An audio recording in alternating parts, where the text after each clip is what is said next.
দিলীপ রায়ের অনুগল্প মাতৃদিবস। সাবিত্রীর সম্বিত ফিরল পিছন থেকে আসা একটি গাড়ির ক্রমাগত হর্ন শুনে। আজকাল ওরই এক রোগ হয়েছে, সুযোগ পেলেই পিছনের দিনগুলোর কথা মনে ভিড় করে এসে যায়। মনটাও ভারী হয়ে ওঠে, সেই সঙ্গে চোখের কোণে জল এসে যায়। আপাতত ও দ্রুত পায়ে ফুটপাতে উঠে এলো। পাশ দিয়ে একটা লাল গাড়ি দ্রুত বেগে চলে গেল। দুপা যেতেই আবার সেই পুরনো দিনের কথা মনে পড়ে গেল। সাবিত্রীর বর রমেশের ছিল রান্নার শখ। রমেশ যাই রান্না করতো তাই লোকের প্রশংসা পেত। তাই ওর কেটারিংয়ের ব্যবসা মোটামুটি ভালোই চলছিল।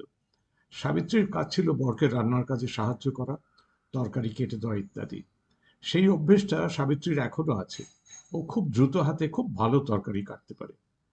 মোটামুটি সচ্ছল ছিল ওদের সংসার। ভাড়া করা দু কামরার ঘরের একটিতে ক্যাটারিংয়ের সব জিনিসপত্র থাকতো। অন্য ঘরে ছিল সাবিত্রীর সুখের সংসার। সেই সংসারে প্রথম এলো রোহন, তারপর খুশি।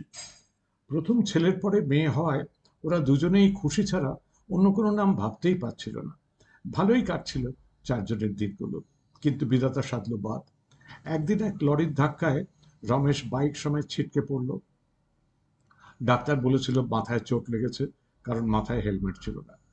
দুর্ঘটনার দিন পাঁচেক পর রমেশ এই পৃথিবীর মায়া ত্যাগ করে চলে যায়, সাবিত্রীকে এই বিশাল পৃথিবীতে দুটি বাচ্চা সমেত একলা রেখে। ক্লাস ফাইভে পড়া সাবিত্রীর পক্ষে কোনো চাকরি পাওয়া দুষ্কর। তাই বাড়ি বাড়ি ঘরের কাজ শুরু করেছিল আজ থেকে প্রায় 6 বছর আগে। এখনো 3টে বাড়ির কাজের লোক। ভোর 5টায় ওর দিন শুরু হয়। নিজের বাড়ির কাজকর্ম রান্নাবান্না সেরে সকাল 9টা নাগাদ লোকের বাড়ির কাজে লেগে পড়ে। 3টে বাড়ির কাজ সেরে বাড়ি ফিরতে ফিরতে বিকেল 4:30 5টা বেজে যায়। বেঁচে থাকার এই যুদ্ধে রমেশের স্মৃতি ম্লান হয়ে গেছে।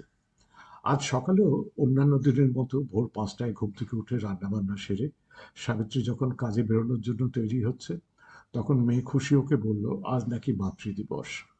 ব্যাপারটা পুরোপুরি না বুঝলেও সাবিত্রীর মনে হলো আজ হয়তো ওদের মতো মায়েদের জন্য একটি বিশেষ দিন।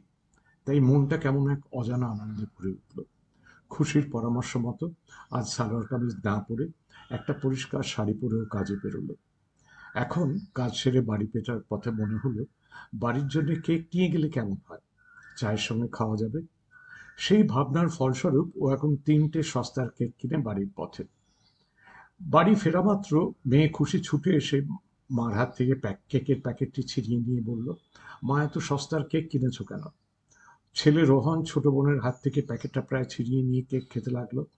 মুহূর্তে দুই ভাই বোন কেক 3টি শেষ করে ফেলল। সাবিত্রী অসহায়ভাবে নিজের ছেলে মেয়ের দিকে তাকিয়ে রইল আর মনে মনে ভাবল, একেই বোধহয় বলে মাতৃদিবস।